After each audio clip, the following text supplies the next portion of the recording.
Hi, welcome to the Dairy Hour podcast, where rural charm meets personal growth. Join us as we milk every moment for wisdom, self-improvement, and mental wellness. I'm your host, Val Lavigne, a rural dairy farming mom with a passion for filling hearts while never forgetting to fill my own cup. Get ready for insightful conversations, empowering tips, and a splash of fun and laughs, of course. Let's cultivate growth, nourish our minds, and embrace the journey together.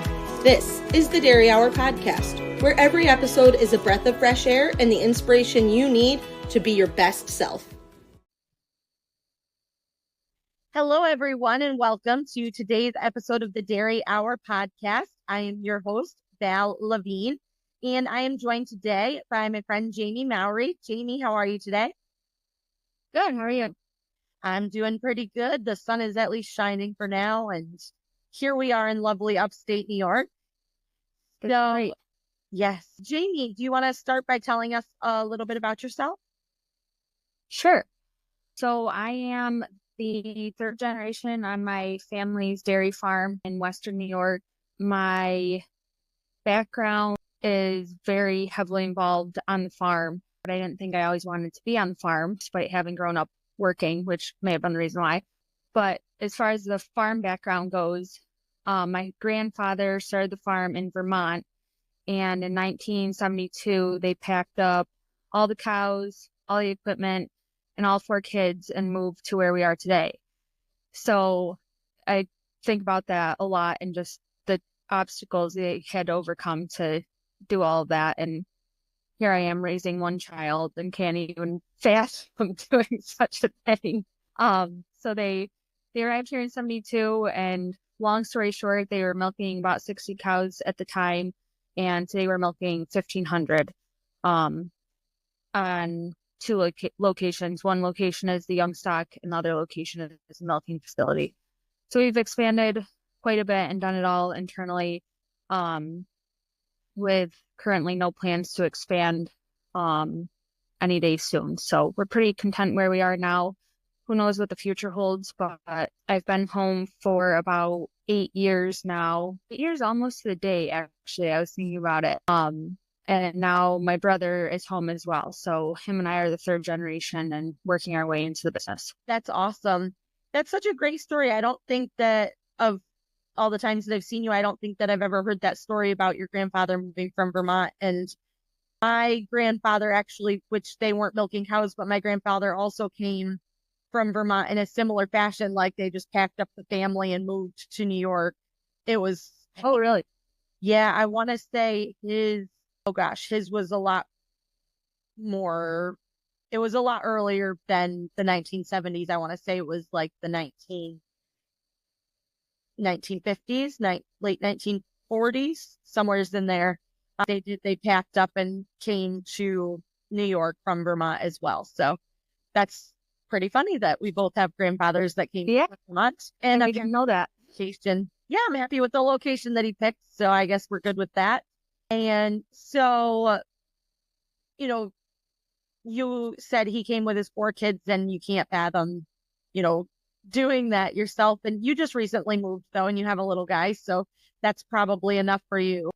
Yeah, our 2-mile move around the corner has about done me in. They're pretty resilient. The older generations were. So we moved when Denver was around a year old. He hadn't quite turned a year yet. And we actually moved into my grandparents' house right here on the farm. So it's been truly fantastic. And we've already made lots and lots of memories just living right here, going over to the barn every night after dinner to say goodnight to the cows and all the fun stuff that comes along with living on the farm. So while it's been stressful and continues to be, it's been definitely the right choice, and we really are excited about what the future holds too. So awesome. And so you mentioned growing up on the farm. Do you want to talk a little bit about what your responsibilities were when you were growing up on the farm? Yeah.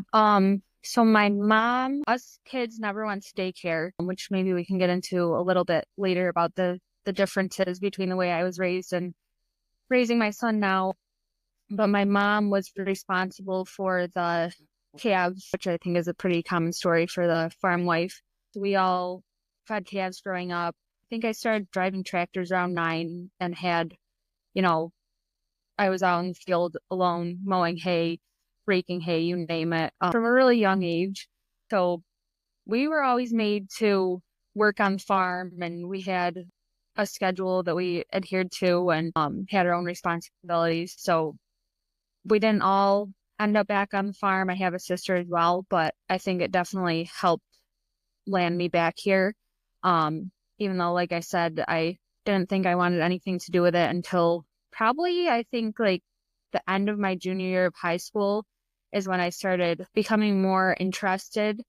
And I can almost 100% credit that to being involved in 4-H, which led me to the Junior Dairy Leaders program through Cornell. And I really think it was simply meeting other kids that grew up on farms that I could just relate to. There was no one in my hometown that was involved in agriculture. It's the second largest town in our county.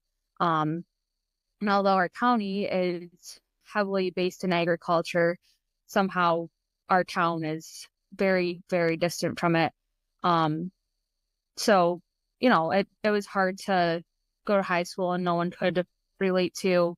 And I think that's probably where some of my lack of desire to be involved in agriculture came from. But yeah, so I got involved in Junior Dairy Leaders, and just meeting that entire group of kids that understood me really started driving my passion for wanting to study animal science. And I think I originally wanted to be a vet, large animal vet, but quickly learned that 4 years of school was more than enough. So Yeah, that's enough. We're not going to get to yes. yeah. So yeah, it is amazing how much your mindset changes when you become ingrained. You go from being the outsider to becoming ingrained in a group of like-minded, forward-thinking individuals, like joining something like Junior Dairy Leaders, where you get that, feeling of acceptance, but it also pushes you to be the best you can be in that topic because you're seeing everybody else excelling and doing all the things. So it's really great. I also was a part of that program when I was younger, and it's a really great program here in New York State that we have. So you went through Junior Dairy Leaders, there we go, and graduated high school. And then where did you go off to college?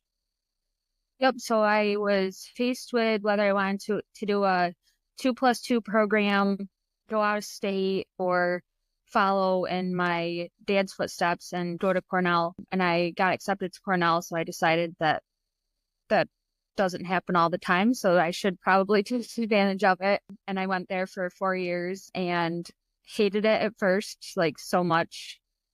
Thought I made the wrong choice, was like, I don't belong here. I should have done the 2+2. But once I, again, found my group of people who understood me, it all changed, and it was just the best experience. Gained so many opportunities to travel and see and do different things. Honestly, just be immersed in like different cultures within the university.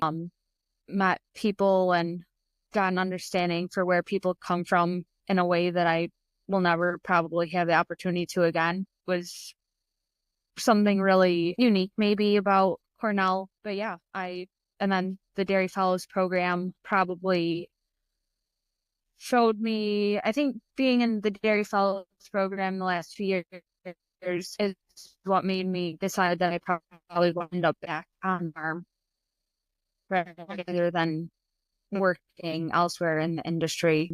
It just was challenging, and I like being challenged. So I did go back. My dad has a rule to all of us kids, if we wanted to come back to the farm, we had to work elsewhere, no matter what that might be, just because we all were used to working for him and with each other growing up. So I worked for just over a year at a different dairy farm in northern New York, then came home.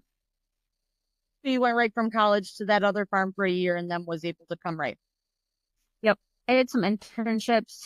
I did an internship actually between each of my years at Cornell. So 3 internships, 2 on local farms here and 1 in Texas, actually. So awesome. That would be a lot of fun to head to Texas for an internship. Yeah, it wasn't my favorite, but it was an experience. I could never live in Texas. Jeez, you're breaking my love of Texas heart here. Oh no. No. So hot. Yeah. I'd rather be hot than cold though, I guess. So here we Yeah. are. But so, what kind of experiences did you gain from being on, a different farm than where you grew up? And I speak from also my father had the same exact rule of you have to have a job somewhere else before you came home. Yeah. Well, luckily, I know a lot of kids would rather just go straight home, and a lot of times it's allowed, but I am super grateful that he made us do that, because I think just having to work with other people and understand different ways businesses are operated, I learned a lot of what not to do, but also saw different ways of doing things and being successful. And I think we would both agree that not any two dairy farms are alike in any way. And that's something I think that's really unique to dairy farming. There's so many ways to do everything. So once you gain experience I've worked on, let's say, a handful of farms, because I milked cows while I was in college too. Drawing from each of those experiences, I've been able to shape my practices that I use today. So it just gives you a different perspective, and helps you develop what's hopefully going to work out the best for you. As a busy mom and dairy farmer, I'm always looking for ways to support my family's health as well as my own, and I absolutely love Wonder Cow Colostrum. It's packed with essential nutrients, great for supporting gut health, boosts immunity, and promotes overall wellness. Whether it's for me, my kids, or anyone looking to stay strong and healthy, Wonder Cow is my go-to daily supplement. I have been taking it for a year now, and it is irreplaceable in my daily routine. If you want to experience the amazing benefits of colostrum too, you can use my special code, DairyGalVal, at checkout for a discount. Give Wonder Cow a try, and you will definitely feel the difference. Agreed. It's always a great experience. So you've been on the farm for how long now? On your farm? About 8 years. 8 years, that's what you said. Yeah. And how has your farm changed in the last 8 years since you've been? It's changed in ways regarding, I think, employee management and maybe upper level management. My brother has since come home and my uncle has since retired. So those were two really big transitions that we went through, which bring a lot of changes. Just my uncle had his way of doing things, my brother has his way of doing things. So just when someone's going out and someone's coming in, their roles and their responsibilities and the things that they were responsible for change a lot, as well as the people that reported to each of those people have to get used to working for someone else. And I was the same way when I came home. But all of our employees, even though a lot of them actually are still here to this day, and they were here when I came home, they watched me grow up. We've had very long-term employees, which is really special, but it's definitely hard for them to look at you in a different way. But yeah, my role has changed significantly due to just a number of things, a number of changes. My dad is kind of wanting to slow down a little bit. He still wants to be involved, very much so, but he'd like to start slowing down. So he's kind of transitioned some of his responsibilities off to me, and my brother has picked up some of my uncles. So just management structure is very, very different than it was 8 years ago. Yeah. And you said that your grandfather moved here with 60 cows and now you're milking 1,500 cows. So at what point did those changes happen? Little by little over time, they were milking in, actually never a tie stall barn. They were milking a parlor right when they moved here. And my grandfather actually built the first freestall barn in Vermont. So as much as my dad talks today about how he wasn't very progressive, thinking about him building a freestall barn and then moving here with 60 cows and milking in I think it was like a double 4 parlor, but still a parlor, Yeah. Is pretty progressive. So that's what they started in when they moved here. And then we had a double 10 and built the new facility where we milk now in 2003. So now we have two double 16 parlors side by side, which is pretty unique. We get a lot of comments on that when people come and see the farm. And yeah, it's been in phases. And at one point we were milking at both locations before the second parlor at the new location was finished. So I remember the day that I was in, must be like second or third grade when we moved the cows over to the new farm. And it's something that's like ingrained in my memory, when all the cows loaded up and moved over, jumped off the trailer. Yep. It is. It's funny, the little moments of the farms that you remember growing up on them. It's the random little things that just shape you who you are. And, having that memory is so important and definitely helps you when you're making decisions daily on the farm as well. So, yeah, for sure. We moved from a tie stall to the freestall where we are now in 2000. I believe we started milking here. So I remember that switch from a tie stall to a freestall and it being different, milking in the parlor. So it's a cool experience to have that. I also am lucky enough to have memories of when my mom and dad started milking cows. I remember the first herd of cows coming and, the first time the milk truck came and all those little things. So it's been a pretty special experience to get to see that, because a lot of members of our generation haven't seen that first generation start. So really cool. Definitely makes you appreciate what you have, seeing my parents start from nothing and, starting to milk cows and growing the herd and just making improvements upon the farm and things like that. So then you also have Matt in your life. And when did Matt come into the picture? Yeah, so Matt and I will be married 4 years in October. And we've been together like 6 years, I think. And he works in seed sales, selling corn seed. He actually came to work on the farm for 3 years in the middle there and has since left and gone back to doing seed sales. I definitely miss him, seeing him every day and working together, but it was actually since Denver was born that he left. So as far as scheduling wise, it's been a necessary change. Just if I'm going to be, heavily involved in the farm, we can't both be working crazy schedules and trying to raise a family. So him taking a more kind of traditional hours job has been really helpful to raising.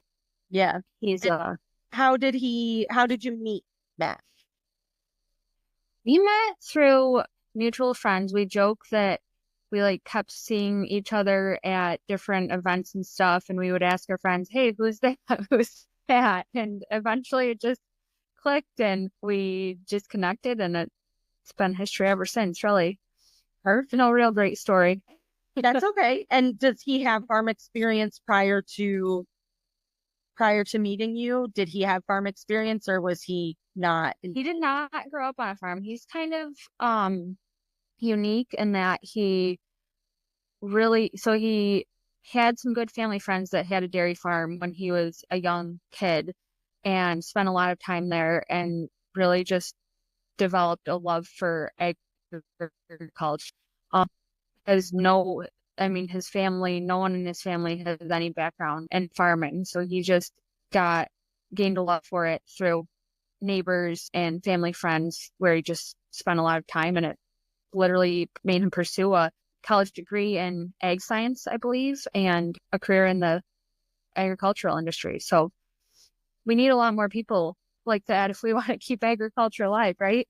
Agreed. Definitely always good to have a transplant from somewhere else that comes into the dairy industry. And It's amazing the great, unique perspectives that they can bring as well, where they haven't been around it their whole lives. Sometimes it takes seeing things from an outside perspective to make a big difference. So that's great. And yes, we've talked about Denver a few times. So I want to chat about becoming a mom and also being heavily involved in the farm. I know that you struggled a lot with your, trying to figure out where your place was going to be after having a baby and how you were going to make that work. So if you want to talk a little bit about before you had Denver and then, how things have transitioned into being a mom. Yeah.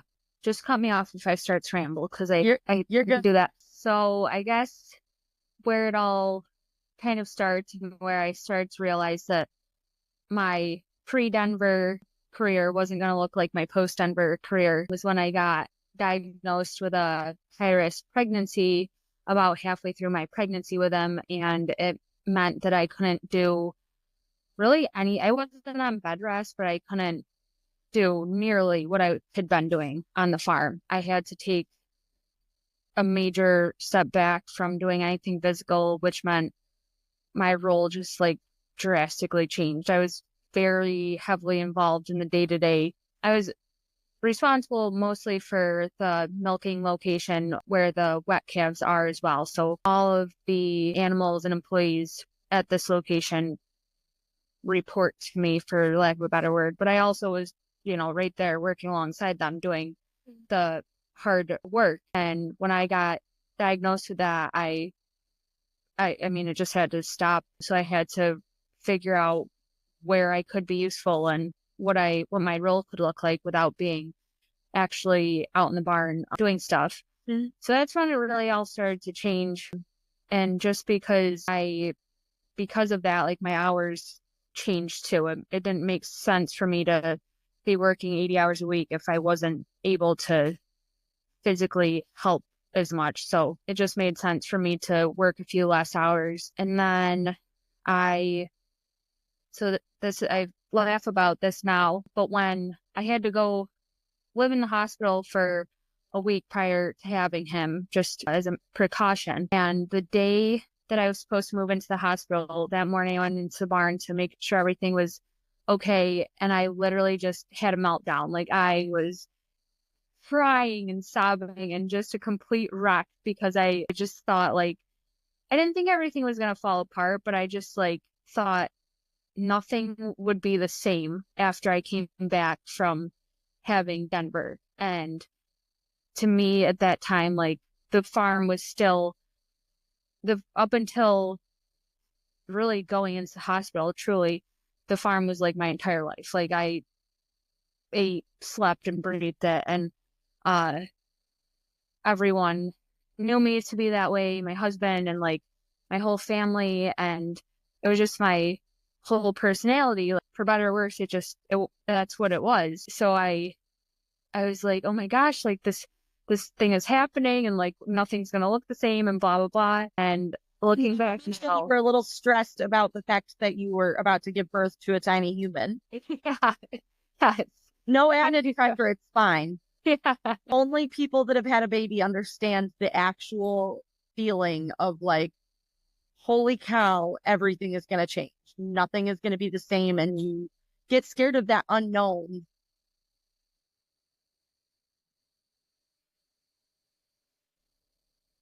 Oh. So I just had this complete meltdown when I was moving into the hospital, and it just, looking back now, it's so comical that I felt that way because little did I know, life was about to change in a big, big way. And guess what? The farm is still high on my priority list, but it's definitely not number one anymore. And I didn't know a world where that could even be possible. So I think that's where that meltdown kind of came from. But yeah, things have changed big time. My role has changed big time. In some ways, I mean, maybe it wouldn't have mattered, but in some ways that high-risk pregnancy and me having to slow down may have been a blessing in disguise because I would have just worked right up until the day he was here and gone and taken a maternity leave and come back and thought I could have kept working those 80-hour weeks and I thought it would be possible. I think back and I'm like, maybe it was a blessing in disguise, slowing me down to prepare me for this transition. The world's way of telling you, hey, here's the deal. How it's going to be. Yeah. Yeah, so my role now isn't quite what it was when I had to slow down due to the pregnancy, but it's not what it was prior to that either. It's more, I hate using the word managerial, but we did end up hiring someone when I left to allow me to have a maternity leave. And don't get me wrong, like I had to fight really hard to make this happen, but to allow me to have a maternity leave. And then once I came back to allow me to be a mom, So it definitely, a lot of my physical duties have been picked up, but I'm still at the farm every day. Thursdays, we don't have daycare, so Denver's with me doing payroll and office work. But yeah, I'm not working 80 hours a week anymore. And at one point I did.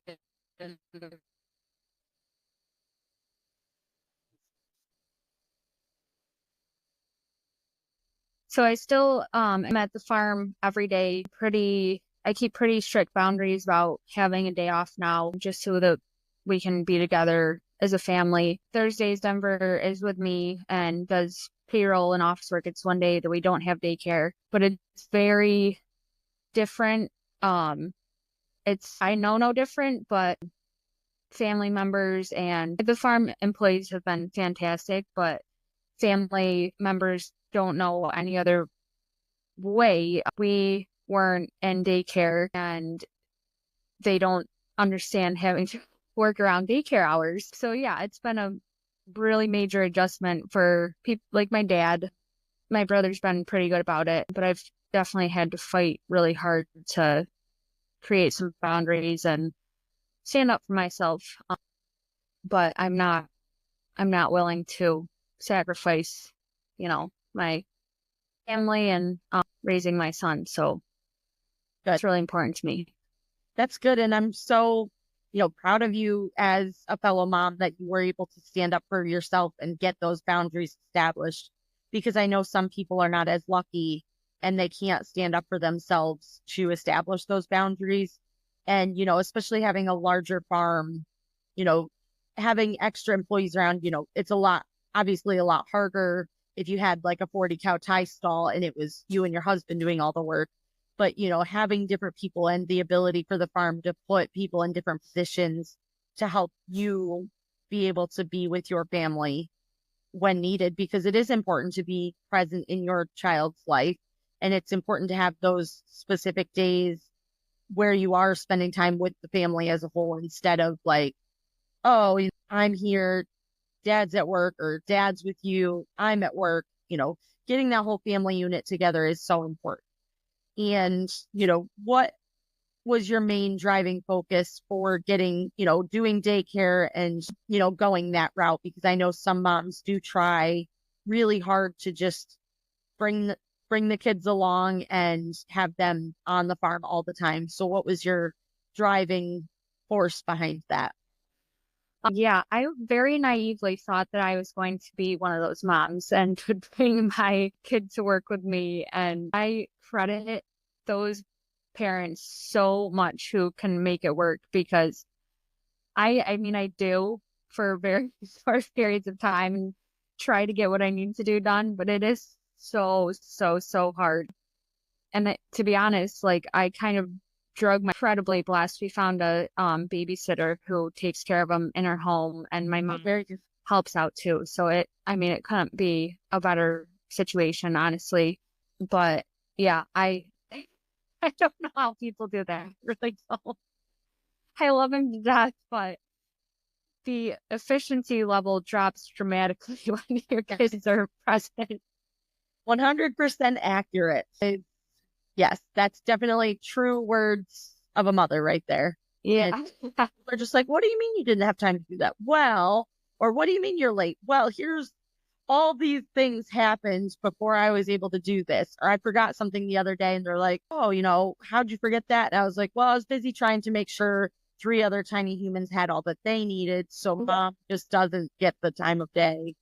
Or there's not enough brain power left to get done what I need to get done for myself. So I feel that, but here we are. So what, do you have any other fun words of wisdom for us about, the transition from being a farmer into motherhood?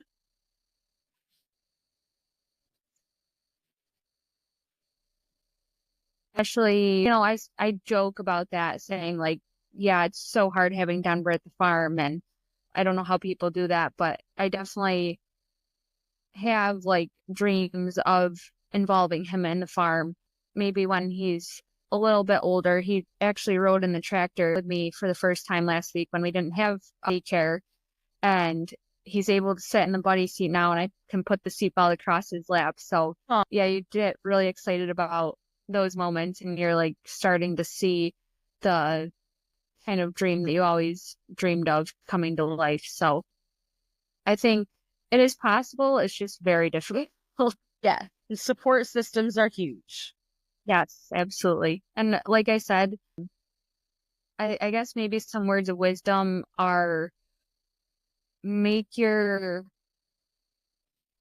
don't know how to put it correctly, but like, I hope that everyone has the same support from their employees that I have. I mean, they've been so great and so understanding. I couldn't ask for anything better.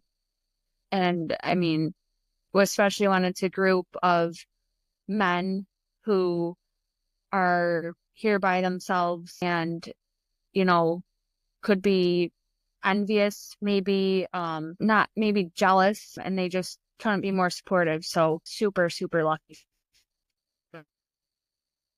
Awesome.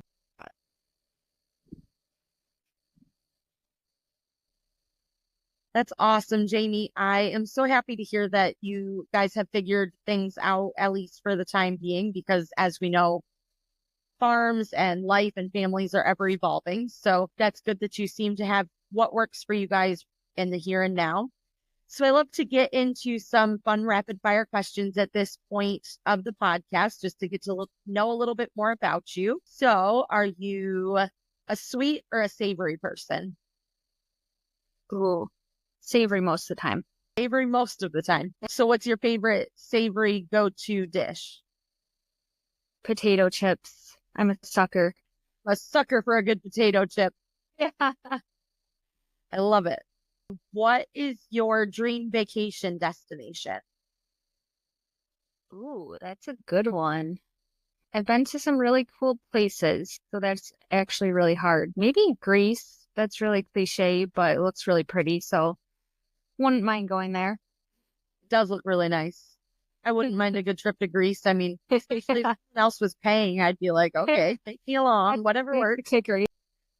Pizza or tacos? Pizza. Although we did make loaded sweet potatoes, loaded like taco sweet potatoes the other night, and they were surprisingly good. It sounds funny, but it was good.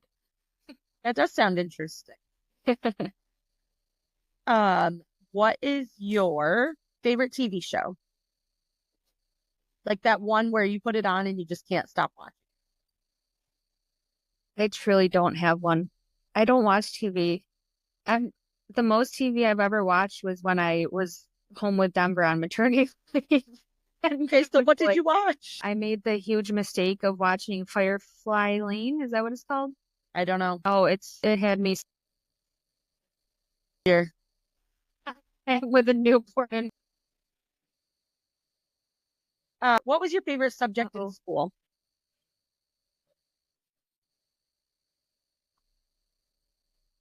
Probably my favorite was science, but I was good at math. I wasn't great at science, but I enjoyed it more. That's fair. That's fair. That's fair. And let's see. What's your favorite thing to do if you're going to have like a family day and go do something? What's your favorite activity to go do? Really anything that involves being outside. Now with Denver, I really want to take him to the zoo, and we haven't gotten there yet, but he's such an animal lover. I think it would be so funny to see his reaction to all the big zoo animals. That would be. He loves to be outside, so doing any activity outside is the easiest way to just get all the energy out of him and hope that he sleeps.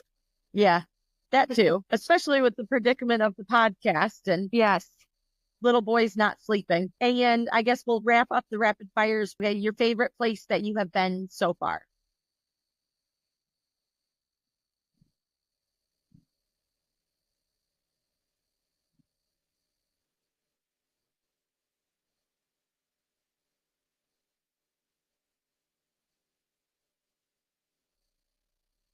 New Zealand. I was there. We say, oops, hang on, Jamie. Say that again because you completely, there was no answer there. Definitely New Zealand. I could probably live there for the rest of my life easily. Okay. It's a very long way from everybody. Yeah. That might be part of the reason why. Not saying anything, but here's the thing. Move halfway around the world and call it good. Gosh, that's great. And so I love to ask a deeper thought question that was left from another guest. And your question is, when you were younger, is this where you saw life taking you? I don't think so. Not like super young, even though I did when I was really young. I enjoyed being on the farm just like any young kid would. But once I got older, I think it was a lot easier for me to see myself here. And the older I got, closer to marriage and raising family, then it became very easy to envision and see what life would hold and hoped it would hold. And this is pretty darn close. So that's awesome. So let's close it out with, what is your favorite quote or, saying, anecdote that drives you to be the best person that you can be? The first thing that comes to mind that I think I've been living by this for probably the last year or so, or 15 months, which is how old Denver is just be unapologetically you. Just establish your values and your moral. And it's so simple. I mean, okay. I don't even know if it's a quote, but it's just, I would encourage everyone to establish your morals and values and live by them, and don't let anyone question them or get in your way. And the sooner you can start living your authentic self and live based on your values, I think the brighter life is. You just feel that you're not having to fight for yourself as much when you don't let people walk all over you, and you, be yourself. I love it. It fits your story very, very well, and I love it. Jamie, I guess I didn't ask you this beforehand. Is there a spot where someone can follow along with your adventures, or at least follow your farm? Just on Facebook. My personal name is Jaime Mowry on Facebook, and we do have a farm page that I don't keep up with very well, but it's Mowacres Farm 2 on Facebook. Awesome. We keep it simple. That works. Sometimes simple is best. And I will tag those in the show notes for those that are interested. Jamie, it was an absolute pleasure to finally get you on the podcast. As well, I've been trying to get you on here for quite a while, and I finally convinced you to come on. So I'm very excited about that. So thank you so much. And we all wish you the best of luck with Denver on the farm. And I look forward to seeing more adventures, and of course, getting to actually meet him in person, because it'll be obviously very exciting. So thank you everyone so much for tuning in to today's episode of the Dairy Hour podcast. I hope that if you are thinking about having children, or maybe in the process of having children, I hope that Jamie's story has helped inspire you and help you establish those boundaries and help you maintain being a part of the farm, but maybe help aid in that transition of what your role is going to be in the future. So thank you so much, everybody, for joining us today, and we will see you next week.